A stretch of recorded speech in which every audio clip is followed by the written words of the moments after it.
Ahora sí, ya me escucha. Tenía el micrófono cerrado.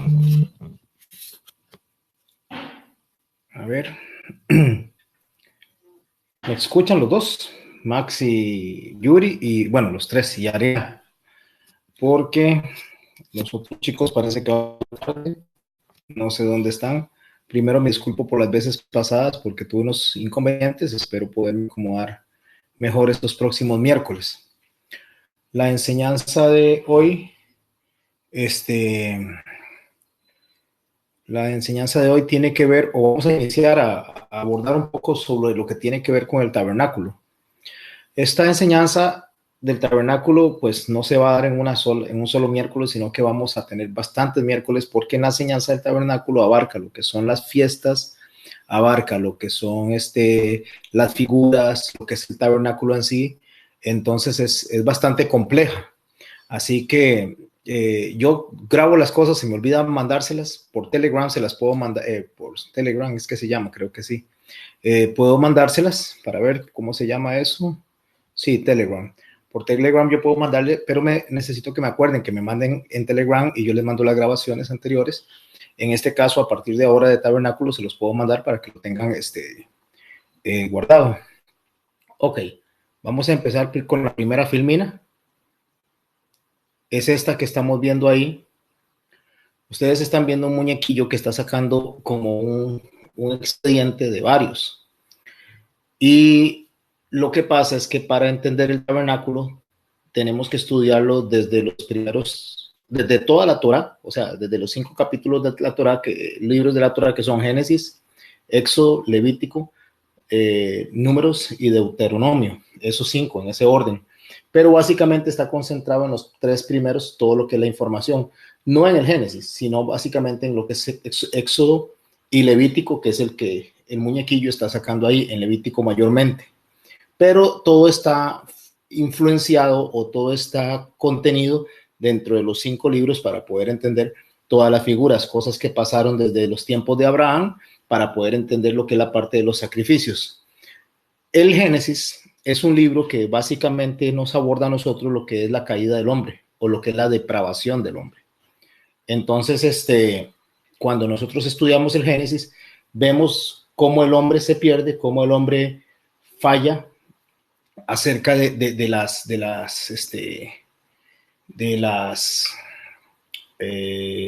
relaciones que tiene que tener con Dios, cómo el hombre se desvía de eso y totalmente corta con esa comunión que hay con Dios, y es Dios el que empieza a buscarlo. ¿Dónde lo empieza a buscar Dios?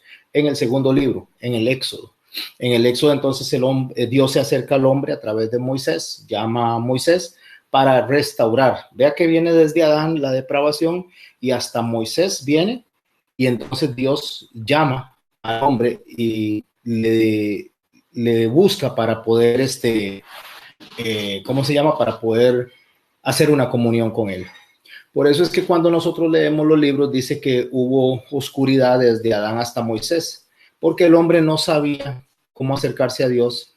Entonces Dios lo primero que hace es acercarse a él.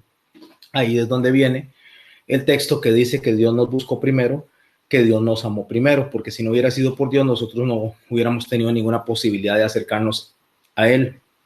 Y Levítico es cómo el hombre debe de acercarse a Dios, porque el hombre siempre va a tener y siempre ha tenido una necesidad de adorar. O sea, el hombre no puede vivir sin adorar, porque eso está en sí, está puesto en el alma del hombre para que el hombre busque a Dios, para que el hombre necesite de Dios, está establecido ahí. Cuando no tiene una instrucción, entonces lo que el hombre hace es adorar lo primero que se encuentra en el camino. De hecho, la adoración o la idolatría, que sería la adoración incorrecta, la idolatría básicamente se conoce como el camino corto. Entonces, como el hombre tiene necesidad de adorar, va a buscar lo que sea más fácil y lo que sea más cerca y lo que sea más sencillo a la hora de adorar. Entonces, va a adorar un artista, va a adorar un maestro, va a adorar un pastor, o se va a adorar a sí mismo, lo que sea más sencillo para él dentro de la adoración, eso lo va a hacer. Entonces, Dios en Levítico viene y contiene en ese libro una serie de instrucciones para que cuando el hombre busque la forma de adorar, sepa llegar a donde él y sepa llegar de la forma que a él le agrada. Claro, por supuesto que el enemigo conoce eso y lo que el enemigo hizo fue agarrar y sacar de la mente de la humanidad lo que era el Antiguo Testamento y por supuesto que saca el libro de Levítico y todo lo que son la Torá, los cinco primeros libros. Cuando el enemigo hace eso, le roba al hombre la posibilidad de adorar a Dios de la forma correcta, la posibilidad de agradar a Dios de la forma correcta. Entonces el hombre se encuentra con la necesidad de ser instruido. Y ahí es donde viene el libro de Levítico.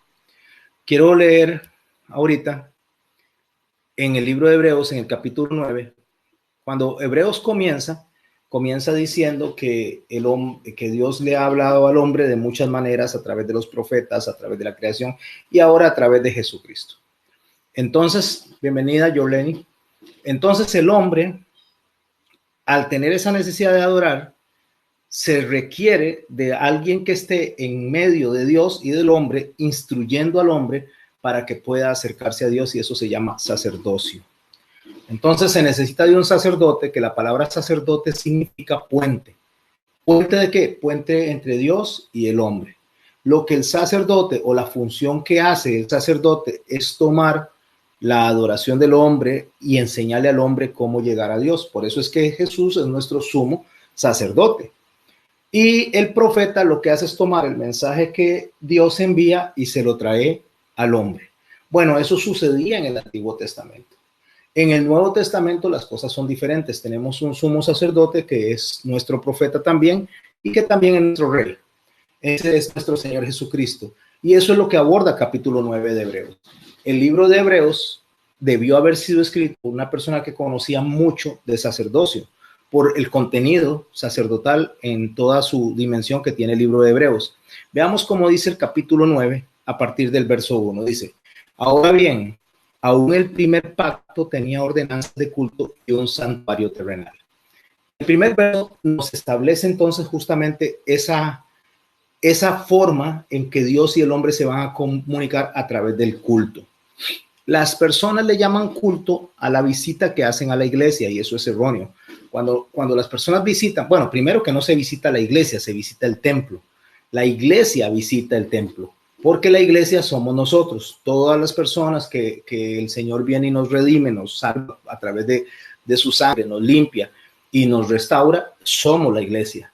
Entonces la iglesia visita el templo. Cuando la iglesia visita el templo, no va a hacer un culto, va a hacer una liturgia, porque el culto no está reducido a un lugar, a cuatro paredes, como la iglesia no está reducida a cuatro paredes.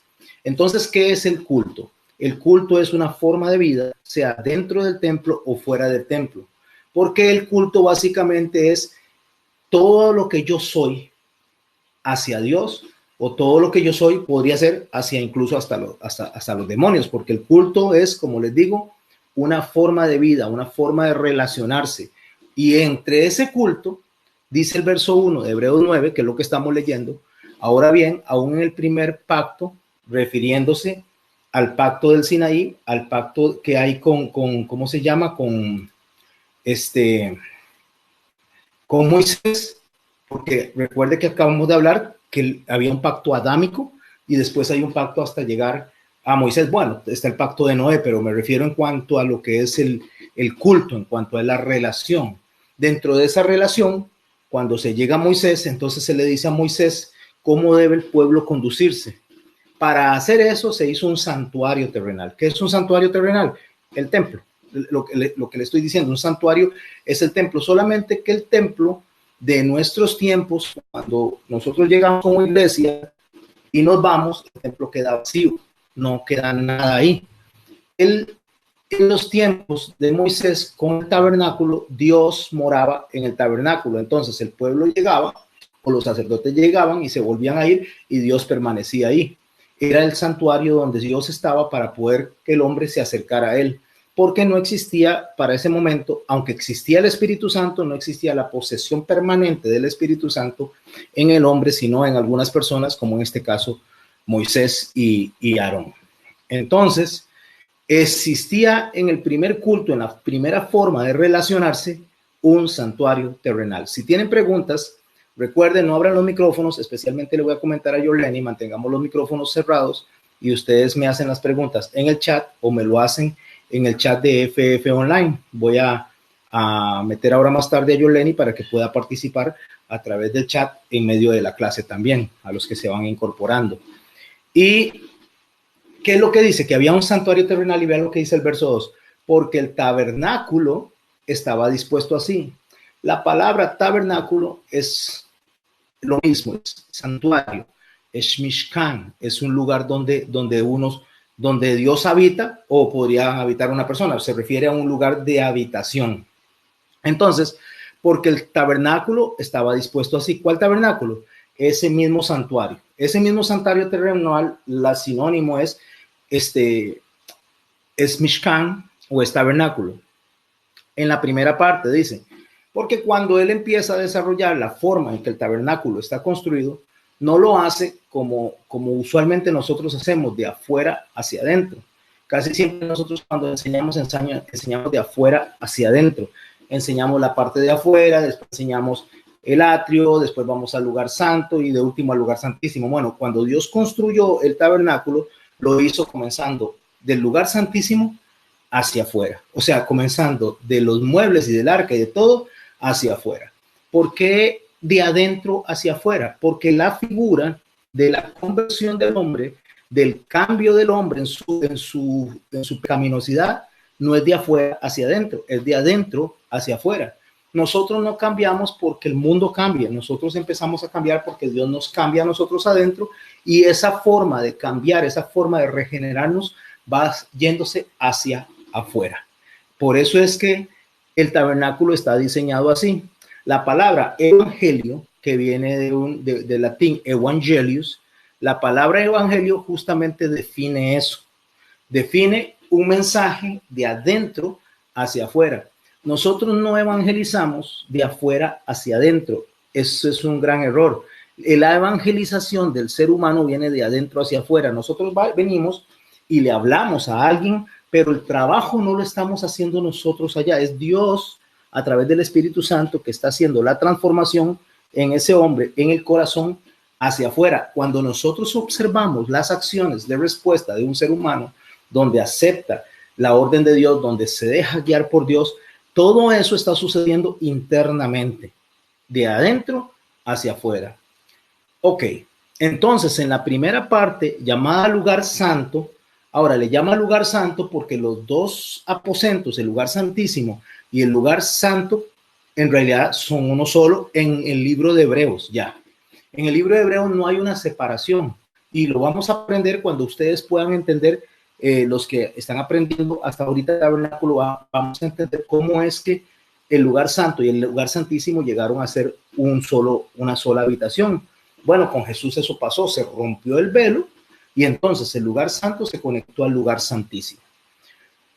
No les voy a explicar mucho para que no se confundan, porque conforme vamos avanzando en las clases van a ir entendiendo toda la figura completa.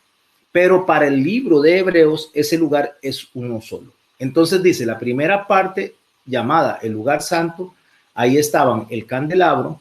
Si están llevando notas pueden ponerla, que el primer mueble del lugar santo es el candelabro, el segundo mueble es la mesa, los panes de la proposición, así se llama, la mesa y los panes de la proposición, ese es el segundo mueble. Después dice, bueno, estaba el lugar santo, la mesa de los panes de la proposición, y estaba el lugar el altar del incienso en el Antiguo Testamento, en el tabernáculo. Más en el libro de Hebreos solamente hay dos muebles ahí, que es el candelabro y los panes de la proposición, porque en el libro de Hebreos el altar del incienso está adentro. Después lo van a entender un poquito más. Solamente lo que quiero es aclarar que la posición de los muebles es diferente en el Nuevo Testamento que en el Antiguo Testamento. Y cualquiera diría, pero se equivocó ese hombre a la hora de acomodar los muebles. No se equivocó. En realidad, yo sabía exactamente lo que estaba haciendo. Por esto, voy a explicar rápidamente antes de pasar a la parte segunda. La mesa de los panes de la proposición, o lo que es donde se ponían las dos filas de panes, 6 a cada lado, representan la palabra de Dios. Entonces, en el lugar santo, cuando uno entra al lugar santo, que sería que ya entra uno con la oración, con la disposición de acercarse a Dios, tiene como alimento la palabra de Dios. Y el candelabro representa la luz o representa el Espíritu Santo. Entonces, en el primer lugar, en el primer aposento que nos acercamos, ese sitio están ahora solo estos dos muebles. Antes, en el Antiguo Testamento, lo que era el altar del incienso, que lo vamos a ver más adelante, que representa las oraciones, estaba afuera. ¿Por qué estaba afuera? Porque quien entraba al lugar santísimo era el sacerdote, no podía entrar el pueblo, era el sacerdote el que pasaba al lugar santísimo. En Hebreos, usted no lo ve afuera porque ya está adentro con el lugar santísimo, porque ya no necesitamos de un sumo sacerdote para acercarnos a Dios. Cuando estoy hablando de un sumo sacerdote, estoy hablando de un sumo sacerdote humano, porque Jesús mismo metió las oraciones de los santos al frente de Dios. Por eso es que en Jeremías dice que ya no les hablaré como le hablaba a las personas antes, sino que le hablaré directamente a su mente y directamente a su corazón. ¿A qué se refiere esto? Se refiere que ahora nosotros no necesitamos de ningún intermediario más que del Espíritu Santo, porque antes las personas necesitaban para acercarse a Dios al sacerdote. De hecho, algunas personas y algunas iglesias, principalmente la iglesia romana, aún practican la intercesión del sacerdote entre Dios y la persona y el creyente. Y eso no es así. Ejemplo, yo como pastor, yo puedo venir y enseñarles a ustedes, mostrarles cuáles son las cosas que la Biblia manda de cómo deben de hacerse, pero la comunicación entre Dios y ustedes es de Dios y de ustedes, es directa. Es de Dios y mía. O sea, ya no necesitamos de nadie más para hablarle a Dios y para que Dios nos hable. Así que muchas veces, hay personas que llegan y le dicen a uno, mira, es que Dios me dijo que te dijera. Podría ser que sí. No voy a decir que no, podría ser que sí. Pero si eso se llega a dar es porque uno no hizo caso a la voz de Dios. Porque si Dios tiene que decirle algo a Max, se lo va a decir a Max. Si tiene que decirle algo a Yoleni, se lo va a decir a Yoleni. Si tiene que decirle algo a Ariana, le va a decir a Ariana. Se me fue Ariana, no la veo ahí. Pero va a ser directamente. Él va a decir directamente a la persona. No va a necesitar de nadie. Así que si yo vengo y digo, Max, yo tengo que decirte algo que Dios me dijo. Si eso se da, si Dios viene y pone en mi espíritu traer un mensaje para Max, es porque Max ya obvió el mensaje. Es porque tal vez Yoleni ya no le hizo caso al mensaje. Pero primeramente Dios vino ante cada persona y le habló lo que Dios quería que cada individuo hiciera. Bueno, en el verso 3 del capítulo 9, que estamos hablando ahorita de los principios del tabernáculo, dice, tras el segundo velo, porque cuando se entraba a lo que se llamaba la tienda de reunión, se pasaba el primer velo, nos encontrábamos con el lugar santo, donde estaba la mesa de los candelabros a un lado, al frente estaban los panes de la proposición, y frente al segundo velo, en el Antiguo Testamento, o sea, en el tabernáculo del Antiguo Testamento, estaba el altar del incienso. Ahora tenemos claro que Jesús murió, que Jesús resucitó, y cuando Jesús murió se rompe ese velo y ese mueble entra. Entonces, eso es lo que él está hablando detrás del segundo velo. Cuando está hablando detrás del segundo velo, está hablando del velo que se rompió cuando Jesús murió, permitiéndonos el acceso directo a nuestro Dios Todopoderoso a través del Espíritu Santo. ¿Y dónde está el Espíritu Santo en ese sitio? Es la luz, es la lámpara que está ahí, que se llama el candelabro, que siempre está alumbrando, y la palabra, que sería el pan que está ahí, que es el alimento. Esas dos cosas están en el lugar santo y esas dos cosas nos permiten comunicarnos con Dios y Dios comunicarse con nosotros. Nosotros, a través del Espíritu Santo, tener el discernimiento de la palabra, tener nosotros el entendimiento, y entonces cuando ya entendemos, cuando ya discernimos y nos acercamos a Dios, vamos a ir a orarle a Dios. Pero ¿dónde están nuestras oraciones?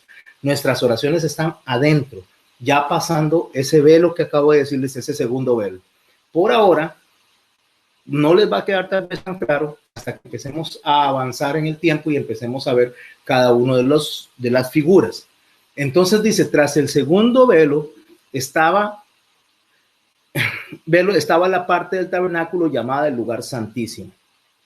el cual tenía un incensario de oro y el arca del pacto. Este incensario de oro, que es el altar del incienso, recuerde, estaba afuera y ahora está al frente del arca, según lo que me está diciendo el libro de Hebreos, cubierta de oro por todas partes, en la que estaba una urna de oro, ese es un cajón que contenía el maná. ¿Qué representa el maná? El alimento, lo que Dios nos da para alimentarlo, su palabra está dentro del arca, porque resulta que lo que el hombre transgredió es la desobediencia a su palabra, la vara de Aarón que reverdeció, que la vara de Aarón, más adelante vamos a abordar más profundo todo esto, pero la vara de Aarón representa la ley que se le dio a Aarón, que tenía que enseñar, las instrucciones que se le dio a Aarón, que desde Aarón hasta los fariseos se fue distorsionando, se fue enseñando mal y ya no causaba el efecto que tenía que causar. ¿Cuál era el efecto que tenía que causar? Tenía que mover la gente a compasión, tenía que mover la gente a misericordia, tenía que mover la gente al amor, y ya las personas no se estaban moviendo por ninguna de esas, de ninguno de esos frutos que da el Espíritu, o del fruto del amor. Por eso el Señor Jesús decía, no dejen de hacer esto sin hacer aquello. O sea, está bien que en la parte administrativa diezmaran y ofrendaran, pero se habían olvidado de la parte de la compasión y del amor. Entonces no había un efecto de la ley de lo que Dios quería para que nos relacionáramos y nos amáramos los unos a los otros. Por eso es que viene Jesús y Jesús dice, les fue dicho de esta manera, pero al principio no fue así.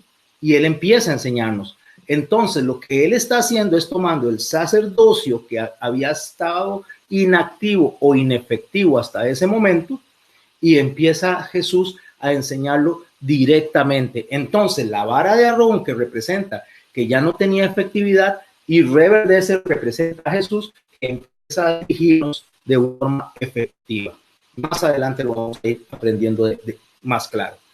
¿Y qué se violentó? Justamente la enseñanza sacerdotal que venían dando desde los tiempos de Sinaí, y el alimento espiritual que representa la palabra de Dios. Y también tenía las tablas del pacto. Esto es muy importante separarlo. Las tablas del pacto representan los mandamientos generales. Hay unos mandamientos generales para toda la humanidad. Lo conocemos nosotros como los 10 mandamientos. Entonces, esos mandamientos generales para toda la humanidad es para creyentes o para no creyentes. Aunque no crean en Dios, aunque se digan ateos, esos mandamientos abarcan a toda la humanidad. Amarás a Dios por sobre todas las cosas, amarás a tu prójimo, no matarás, no robarás, no adulterarás, no dirás falso testimonio. Todos estos mandamientos son dirigidos a toda la humanidad. Cuando estamos hablando de que se violentó el maná o la palabra de Dios, es la instrucción que no es para toda la humanidad, sino para su pueblo. Entonces, se violentó todo lo que estaba como leyes generales y se violentó todo lo que estaba como leyes de ciudadanía del reino, y también se despreció la dirección sacerdotal que llevaba a las personas a poder tener un buen entendimiento. Todo eso está metido dentro del arca, y eso es lo que Dios podía ver desde arriba que había sido transgredido. Entonces, para no eliminar al ser humano, se le puso a ese cajón, a esa urna de oro, que se le conoce como el arca, se le puso un propiciatorio. Eso era una tabla de madera acacia cubierta toda de oro, con unos ángeles que veían hacia abajo. Entonces, esos ángeles que estaban viendo hacia abajo veían el oro y no veían lo que se había transgredido. O sea, no veían el pecado del hombre, no lo podía destruir mientras el arca estuviera. Cuando Jesús viene en una representación sacrificial de lo que se ponía sobre ese altar, que era sangre, Jesús viene y hace el mismo sacrificio y hasta la misma figura de lo que estaba representando eso. Porque cuando Dios nos ve a nosotros, hablando de los creyentes, ya no nos ve a nosotros, sino que ve la sangre y no ve lo que transgredimos, sino la sangre de Cristo que está intercediendo como nosotros. Y recuerden, está intercediendo como sumo sacerdote delante de Dios. Seguimos leyendo. Y sobre ellos los querubines de la gloria que cubrían el propiciatorio, que es lo que les acabo de hablar. Los querubines son dos ángeles que están entrelazados esperando con la figura de destruir lo que fue violentado por el hombre, pero no lo van a hacer. Eso nos traslada al Apocalipsis, y en el Apocalipsis vemos unos ángeles que quieren destruir la tierra y no lo hacen porque Jesús le dice todavía no. Ese es todo el escenario que estamos viendo ahí. Como les digo, si lo escuchan complicado y lo escuchan difícil, no se afanen en este momento de entenderlo. Lo van a entender con cada lección como vamos avanzando. Lo importante es tener en la mente claro que el tabernáculo es una figura de la obra de Cristo. Ok, de las cuales no se puede hablar en detalle. ¿Por qué no se puede hablar en detalle? Justamente lo que está diciendo Pablo es lo que les estoy diciendo yo. O sea, hay cosas que no podemos detallar del todo porque se necesita tiempo, se necesita información, se necesita la guía del Espíritu Santo para poder ir trabajando en eso. Él estaba escribiendo, bueno, yo digo Pablo, pero en realidad se dice que el libro de Hebreos no se sabe quién lo escribió. Yo digo Pablo porque todo lo que el libro de Hebreos escribe prácticamente es pura teología paulina, pero pudo haber sido un discípulo de Pablo. Bueno, entonces, cuando nosotros estamos viendo esto en el libro de Hebreos, lo que él hace es resumir un poquito lo que estaba en el tabernáculo, resumir un poquito lo que estaba en el templo, para que las personas entendieran la obra de Cristo y esos palabras de sacerdocio en el libro de los Hebreos, en el libro para los Hebreos. La siguiente filmina dice así: y así dispuestas, perdón para subir esto aquí.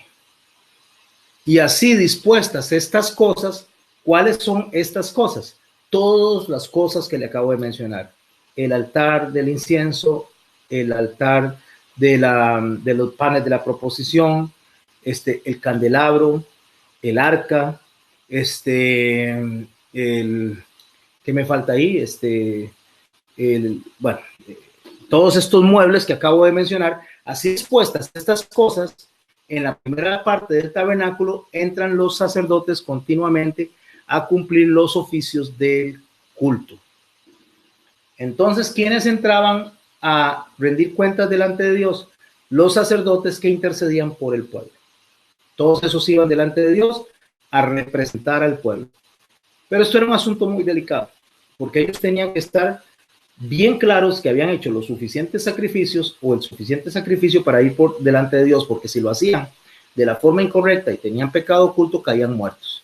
A ellos les amarraban en el pie un mecate al sumo sacerdote cuando entraba, y si él caía muerto, tenía unas campanitas que sonaban, y si las campanitas dejaban de sonar, lo sacaban, porque quiere decir que no había sido acepto. Igual lo vamos a abordar un poco más adelante, porque nadie puede acercarse delante de Dios a menos que tenga su misma naturaleza. ¿Qué significa eso? Si tenemos el sol aquí, a ver, aquí está el sol. Okay. Si tenemos el sol y tenemos la tierra si se acerca al sol, se va a quemar. Para que la tierra se acerque al sol, tiene que ser igual que de la misma naturaleza del sol. O sea, tiene que ser fuego que se acerca al fuego.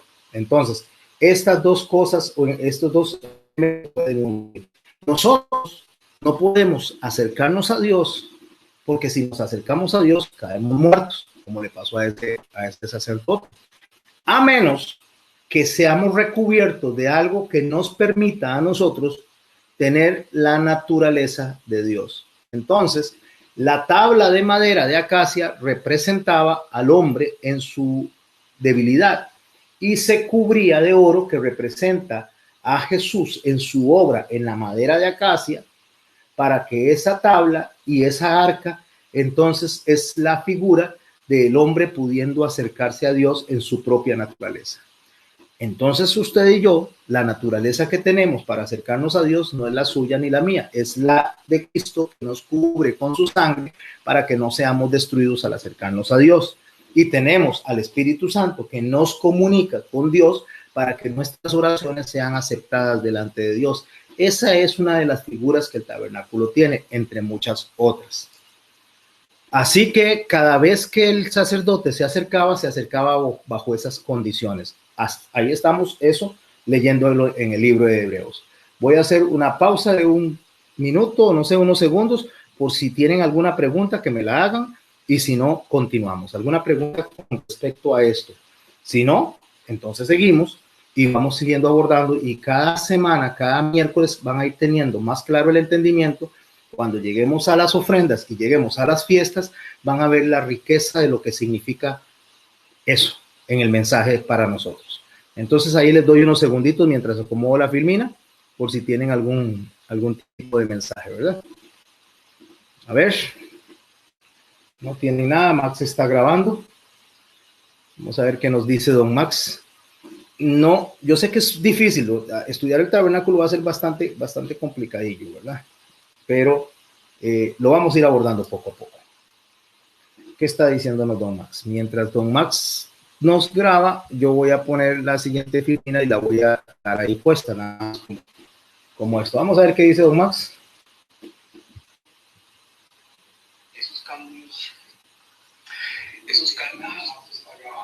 Esos cambios que se dan entre Levíticos y Hebreos con respecto a la disposición del tabernáculo en un espacio de tiempo más o menos, ¿cuánto significa, Tony? Obviamente tiene que ser después de la muerte de Cristo para sufrir todos estos cambios. Correcto, Max. Cuando es una buena pregunta, o sea, esos cambios para el pueblo y para la humanidad, ¿cuándo se dan en cuanto a la efectividad? Cuando Jesús muere, aún ahí no hay un cambio, porque, o sea, hay un efecto inmediato. Jesús muere y resucita e inmediatamente lo que era el sistema sacrificial, hasta ese momento llega su efectividad. Y tenemos que separar la efectividad de la práctica. ¿Por qué? Porque la práctica se siguió dando. Jesús muere en el año 33, en el año 33, pongámosle en el año 33, y el templo es destruido hasta el año 70, lo cual significa que el año 33 hasta el año 70 todavía se estaba practicando los sacrificios, porque hasta el año 70 fueron eliminados por parte de Tito Vespasiano el templo, los sacerdotes y el sacrificio fue eliminado.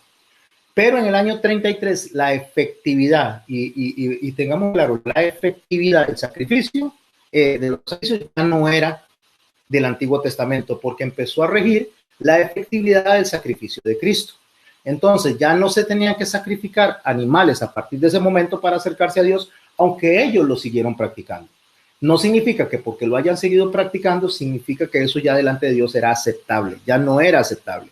Entonces la pregunta que hace Max es muy pertinente, porque estuvo ese lapso de 37 años, o sea, 37 años hasta que ya completamente se quitaron los sacrificios del templo. Y el sacrificio que Dios acepta es el sacrificio vivo y agradable, que es lo que dice en su momento el escritor, que es un sacrificio vivo y agradable. Es su vida y la mía, mi forma de vivir y su forma de vivir. Espero quedar claro en eso. Si no, me vuelven a preguntar, levanta la manita, igual me pueden mandar la grabación o me pueden escribir ahí. Ahora vean lo que dice el verso 7 del capítulo 9. Pero en la segunda parte, solo el sumo sacerdote una vez al año, solo el sumo sacerdote, o sea, en ese caso podía ser Aarón o el que estuviera de sumo sacerdote en ese momento, podía entrar delante de la presencia de Dios una vez al año. Pero escuche cómo podía entrar: no sin sangre, la cual ofrece por sí mismo y por los pecados de ignorancia del pueblo. Marquen esto, pecado de ignorancia, porque hay pecados de ignorancia y hay pecados deliberados. Ahorita les voy a explicar eso. Debía de sacrificarse un animal dependiendo de la ofrenda que se esté necesitando para acercarse a Dios, para que este sacerdote una vez al año pudiera acercarse. Bueno, en el momento en que Jesús muere y resucita, ya eso no pasa, ya nosotros no nos acercamos una vez al año.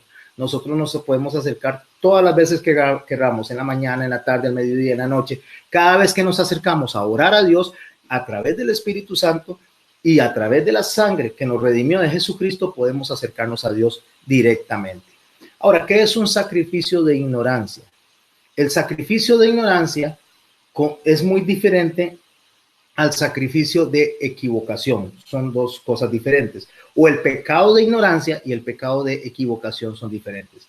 El pecado de ignorancia es cuando yo no he sido enseñado de algo y yo hago algo contra Dios, pero no sé que estoy fallando porque nadie me lo ha enseñado. Ese es el pecado de ignorancia. Nadie me ha enseñado, yo no sé cómo hay que hacerlo y yo vengo y hago las cosas para Dios y las estoy haciendo mal porque no hay una persona, no hay nadie, absolutamente nadie que me haya enseñado. Ese es un pecado de ignorancia. El pecado de equivocación es que me enseñaron a mí a hacer las cosas mal, pero porque me enseñaron mal. Eso es un pecado de equivocación. Y un pecado que se conoce como pesha, que se sabe que es el pecado deliberado, o es aquel pecado que ya es pensado, es el pecado que ya sí sé lo que tengo que hacer, pero no me importa y hago contra Dios las cosas, aunque yo sé, incluso aunque sé que voy a tener consecuencias, no me importa. Ese es el pesha, ese es el pecado deliberado. Ok. Después, como le digo, todo esto lo vamos a ir abarcando un poco más, lo vamos a ir metiendo, vamos a ir metiendo por qué habían diferentes ofrendas, porque habían diferentes ofrendas para cada pecado. Pero resulta que con Jesús un solo sacrificio sirvió para limpiar todos los pecados, los de ignorancia, los deliberados, los de equivocación, todo tipo de pecado que exista en la sangre de Cristo se puede limpiar. Por eso es que necesitamos de Cristo y no hay otra forma de acercarnos a Dios si no es a través de Jesús. Es imposible porque Él se convierte en el único y perfecto sacrificio. Sigamos leyendo. Entonces, por eso el verso 8, después de que digo esto, dice, dando el Espíritu Santo a entender con esto que aún no se había manifestado el camino al lugar santísimo. Escuche, que aún no se había manifestado el camino al lugar santísimo. Lo que el Espíritu Santo está enseñando a través de que el mueble antes estaba fuera y ahora está adentro, ese es el camino, o sea, el acercarse a Dios no se había manifestado.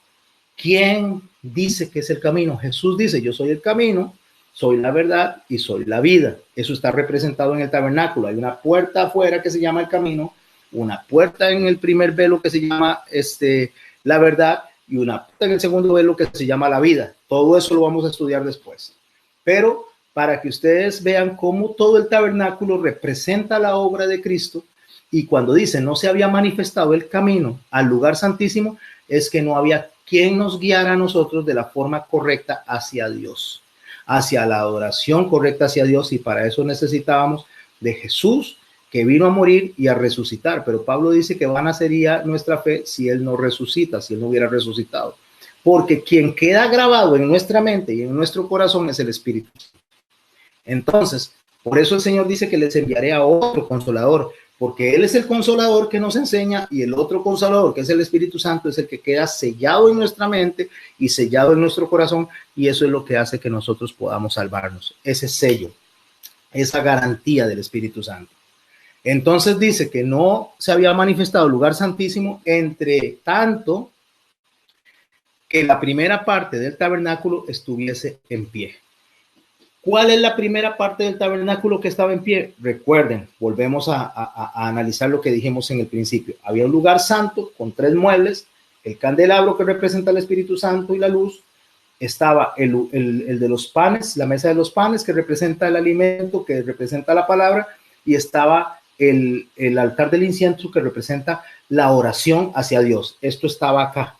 Y a este lado estaba el arca donde está contenidos el maná, la vara de Aarón, y está contenida las tablas de la ley. No se podía acercar porque había una transgresión contra eso. Cuando Jesús muere, entonces la primera parte del tabernáculo ya no está en pie. ¿Cuál es la primera parte? Donde se rasga el velo y entonces puede accesar la mesa del altar del incienso, porque entonces la iglesia puede acercarse a Dios directamente. Espero quedar un poquito claro. Espero ir quedando claro en esto, y si no, lo vamos a ir entendiendo, como le digo, conforme vayamos avanzando. Es importante que revisen siempre esto. Yo les voy a mandar a los que están en Telegram, les voy a mandar las filminas para que puedan estudiarlas, para que puedan revisarlas. Ahora, dice el siguiente verso, que es el 7. Pero en la segunda parte dice, solo el sumo sacerdote una vez al año, no sin sangre, la cual ofrece por sí mismo por los pecados de ignorancia del pueblo, dando el Espíritu Santo. Bueno, eso es lo que acabamos de leer, a entender que esto aún no se había manifestado en el camino al lugar santísimo, entre tanto la primera parte del tabernáculo estuviera en pie, lo cual es símbolo para el tiempo presente.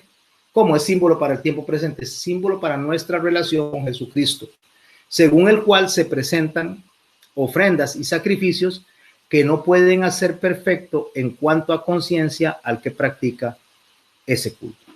Vea qué importante. No puede hacer perfecto en cuanto a conciencia al que practica el culto. ¿Por qué? Porque sucedía algo. Aunque ellos sacrificaban los animales y Dios se reconciliaba con ellos a través de ese sacrificio, ellos no se reconciliaban con Dios por la conciencia, porque el sacrificio del animal no tenía el poder de que el hombre se sintiera perdonado. Entonces la conciencia lo acusaba y más adelante vamos a ver que hay que hacer una limpieza del pecado de culpa, porque la culpa es aquello que la persona arrastra. Dice, pero ¿por qué hice eso? ¿Pero por qué hice eso? Pero tal vez lo perdonó Dios, tal vez lo perdonó la persona que ofendió, pero a sí mismo no se perdona. Entonces, eso era imposible para el sacrificio de animales. Cuando el Espíritu Santo viene y entra en el hombre y sella al hombre, no solo entiende el perdón de Dios, no solo entiende el perdón de la persona ofensora o ofendida, sino que también viene a su interior y le ayuda a entender el perdón propio. ¿Por qué? Porque nosotros también, en cuanto a conciencia, necesitamos ser perdonados por nosotros mismos para que la conciencia no nos acuse. Pero no significa que la persona es insensible al pecado. Significa que la persona entiende el daño que hizo y que no lo va a volver a hacer y que no va a volver a fallar en esa área porque ya recibió el perdón de Dios primero, el perdón del ofensor y su propio perdón. Eso, mis hermanos, eso es lo que nos permite a nosotros, como dice, practicar el culto. ¿Cómo practicar el culto? Saquémonos de la mente que vamos a ir a un templo a practicar un culto. No, la práctica del culto es lo que yo hago diariamente. Entonces ya yo puedo hablarle a la otra persona con amor, la otra persona se dirige con amor, empezamos a tener una comunión con Dios en nuestras relaciones, porque hay una sanación del corazón. Ya no hay rencor, ya no hay resentimiento, ya no hay amargura, ya no hay aquello que nos acusa en la mente, sino que lo que hay es justamente una limpieza completa de todo lo que nos pasaba en el interior de nuestro corazón a través de Jesucristo. Eso es justamente la figura del tabernáculo.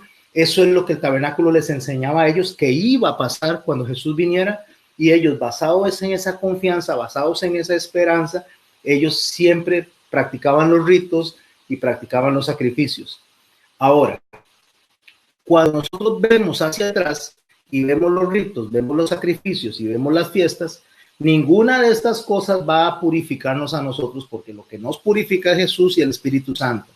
Pero ahora, conforme vamos a ir estudiando eso, ustedes van a poder entender claramente qué es la obra de Cristo en nosotros a través de las figuras, porque es más fácil entenderlo.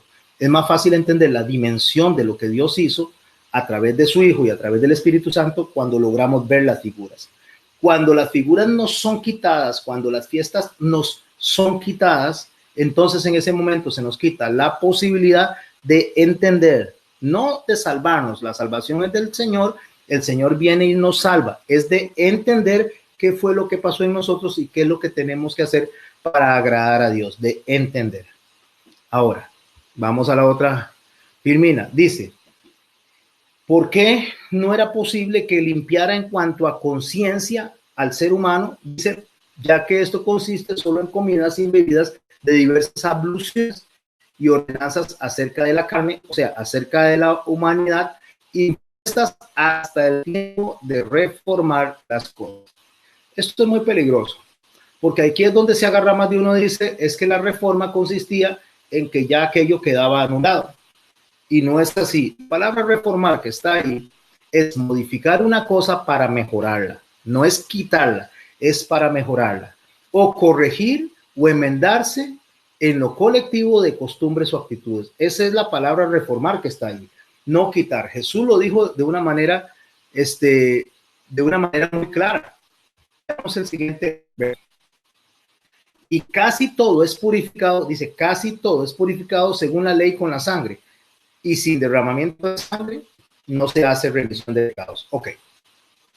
¿Por qué dice que casi todo es purificado? Recordemos lo que acabo de decir. Porque era purificada la relación para con Dios. Era purificada la relación para contra la otra persona. Pero mi propia conciencia no se sentía en paz. Mi propia conciencia se sentía mal. Entonces necesitaba ser purificado completamente. Veamos un dibujito del tabernáculo. Nos quedan 10 minutos. Vamos a ver nada más lo que es la figura del tabernáculo en estos 10 minutos para poder tener una idea clara. Me mandan un mensaje para mandarle las imágenes para recordarlo. Esto que están viendo ustedes en el centro es el tabernáculo, aquí en el puro centro. Alrededor está todo el pueblo. ¿Por qué el tabernáculo está en el centro y el pueblo alrededor? Después vamos a ver cómo se acomodaban cada una de las tribus, qué función tenían, qué tenía que hacer cada persona dentro de lo que era todo el diseño del campamento. Eso se llama el campamento, todos los que están ahí. Y el tabernáculo está en el centro porque representa, recuerden, de adentro para afuera, representa a Dios trabajando en el pueblo de adentro para afuera. Primero en el lugar santísimo, Dios mismo, pasa al lugar santo, hacia el lugar de los sacerdotes, después va hacia los atrios, al lugar de sacrificio, hasta llegar al pueblo. O sea, es Dios hacia afuera, de adentro hacia afuera, llegando a todos. Y ellos estaban alrededor del tabernáculo todos, y todos tenían que funcionar. Cuando el tabernáculo, cuando la nube de fuego se levantaba y caminaba, todo el mundo se levantaba y caminaba. Habían unas trompetas que anunciaban el momento de caminar o el momento de detenerse. Era Dios quien se levantaba y caminaba, y el pueblo todo estaba organizado para seguirlo en ese momento. Y donde la columna de fuego se detenía, todo el pueblo se detenía. Eso es lo que se conoce como seguir el camino de Dios. Eso es como se conoce como seguir las instrucciones de Dios, y así estaba diseñado. Por eso es que el Señor dice: yo soy el camino, la verdad y la vida. O sea, ahora quien tenemos que seguir no es a ese tabernáculo. Ahora que tenemos que seguir es a Jesús, pero podemos entender a Jesús entendiendo ese tabernáculo. Veamos esta otra filmina. Aquí, no sé si está saliendo el cursor. Aquí tenemos, lo vemos de lado. Si entramos en mi pantalla, está de derecha a izquierda, vemos el altar del holocausto, que lo vamos a estudiar más adelante. Vemos el lavacro y después vemos el primer velo, que es aquí. Donde está el primer velo es la primera entrada para pasar al lugar santo, donde están estos tres muebles, que son la mesa de los panes, el altar del incienso y el candelabro. Después viene el segundo velo, que es el que se rompe cuando Jesús muere, es el que en el libro de Hebreos no está, y continúa adentro lo que es el arca. Todo esto que está aquí representa básicamente el corazón de nosotros en función del reino de los cielos. Cuando aprendamos del tabernáculo bien, después vamos a ir a ver lo que Jesús dice del reino de los cielos, y vamos a ir entendiendo claramente cada una de las parábolas de lo que él estaba hablando y la forma en que él lo estaba presentando. Así tiene el tabernáculo unas cubiertas, tenía 5 cubiertas. Voy a hablarle de la de afuera y la de adentro. Después vamos a hablar de los colores, vamos a hablar de las cubiertas, vamos a hablar del material. La cubierta de afuera era de tejón, completamente de tejón. El tejón era una tela fea, picosa, oscura, soportaba el agua, soportaba las inclemencias del tiempo. Lo que representa es la parte de afuera de nosotros, o la parte de afuera que se ve mal, pero adentro, cuando usted estaba adentro y veía hacia arriba, veía una tela de lino, que era una tela limpia, una tela bonita, una tela muy costosa. Entonces, aunque nosotros nos vemos horribles por fuera, y cuando estoy hablando horribles no estoy hablando físicamente, sino cómo actuamos nosotros, adentro ya Dios hizo una obra en nosotros. Adentro ya Dios nos salvó, nos santificó. Entonces nos vemos con la limpieza de nuestro Señor Jesucristo adentro del tabernáculo. Solo le estoy hablando de las dos cubiertas, la de afuera y la de adentro. Después le voy a hablar de las otras tres, pero para que tengan una idea de cómo es el tabernáculo y todo lo que vamos a estudiar. Aquí vemos postes alrededor, son 60 postes. El número 6 representa el hombre y el número 10 representa abundancia. Entonces, el rodeo del tabernáculo lo que está representando es a los hombres rodeando el tabernáculo, lo que representa es a la iglesia. Los 60 postes es una representación de la iglesia o de nosotros como hijos de Dios, protegiendo lo que es la palabra, presentando lo que es la palabra, lo que Pablo dice, haciendo una defensa de la palabra. Eso somos nosotros, de todo lo que es la verdad, está representado ahí. El lugar, el altar del sacrificio representa el sacrificio de salvación, y el lavacro representa el lavarse todos los días, día a día, que es una figura de venir ante Dios todos los días a rendirle cuentas y a arrepentirnos de lo que hemos hecho. Y esta figura, que es un mapita, es más fácil para verlo, es más fácil para ubicarlo. Aquí lo pueden ver, esta es la entrada principal. Esta entrada se componía de 12 metros, 3 por 4, perdón, sí, son 3 por 4, 12, 3 metros y 3 metros, 4 postes son. Entonces representa al Padre, al Hijo y al Espíritu Santo, y 4 postes. Aquí tiene 8 postes, 4 postes que representan los 4 evangelios. O sea, la palabra, para poder pasar por aquí necesitamos haber pasado por el evangelio. Más adelante ya les voy a explicar. Eso significa salvación. Después de que hemos sido salvados, que no nos damos ni cuenta, entonces nos topamos con el altar, que es el altar del holocausto, donde está el sacrificio. Entonces vamos a entender el sacrificio de Dios para con nosotros a través de Jesucristo, y vamos a recibir eso en nuestro favor. No es aquí afuera que se recibe. Por eso es que para salvarse es Dios quien me salva, me mete aquí, y cuando estoy aquí lo que recibo es el sacrificio del Señor en mi favor. O sea, voy a decir, yo voy a ser como Cristo porque yo reconozco que necesito de Él. Y de ahí paso aquí a lo que es el lavacro, que es donde me lavo las manos y los pies, que lo que significa es cómo actúo y cómo camino en mi vida, para que yo pueda entrar aquí al lugar santo, donde están la luz del Espíritu Santo que me alumbra, los panes sin levadura que me alimentan a mí acerca de la palabra de Dios, y el altar del incienso, que son mis oraciones para con Dios, para acercarme a este mueble que es donde Dios está presente. En las fiestas está representado de esta manera. En la primera puerta, lo que es el sacrificio, y esto está representado en la primera puerta con la Pascua. El segundo está representado con sacar de mí el pecado, que es la limpieza o la santificación. Después está con los primeros frutos representados en el lugar santo, que es como yo voy a orar y me voy a acercar a Dios. Y después está representado con las fiestas de las trompetas, que es el Yom Teruah, que es la adoración y la glorificación al Padre, representado en este lugar. Todo, absolutamente todo está enlazado. Las fiestas, el tabernáculo, hasta la gestación de la mujer, y todo lo que el Señor ha venido enseñándonos. Todo tiene un enlace que nos da a nosotros un mensaje, y es el mensaje de salvación, cómo conducirnos, cómo hacemos para ser aceptos delante de Dios, y dónde lo vemos en el tabernáculo. Así que muchas gracias, que Dios me los bendiga. Solo estamos Max, Yoleni, Ariana no sé, se fue, seguramente no le sirvió la señal. René no sé, no, tal vez se olvidó. Y Madeline y Douglas dijeron que estaban haciendo unos mandados. Entonces, después, cuando les llegue la grabación, lo van a poder repasar. Si no tienen Telegram, ponga Telegram, y entonces yo les puedo mandar las grabaciones. Muchas gracias, que Dios los bendiga. Hasta luego, Maxito, hasta luego, Yoleni.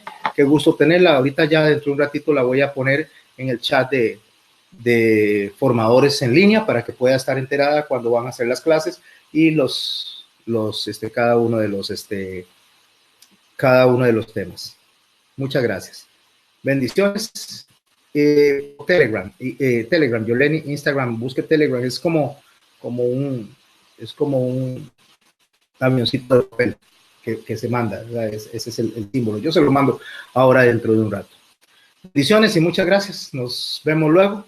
Voy a salirme de acá y ustedes se van saliendo. Buenas noches. Gracias, Max. Que Dios lo acompañe. Un saludo a Yuri también ahí, que te está acompañando. Un abrazo.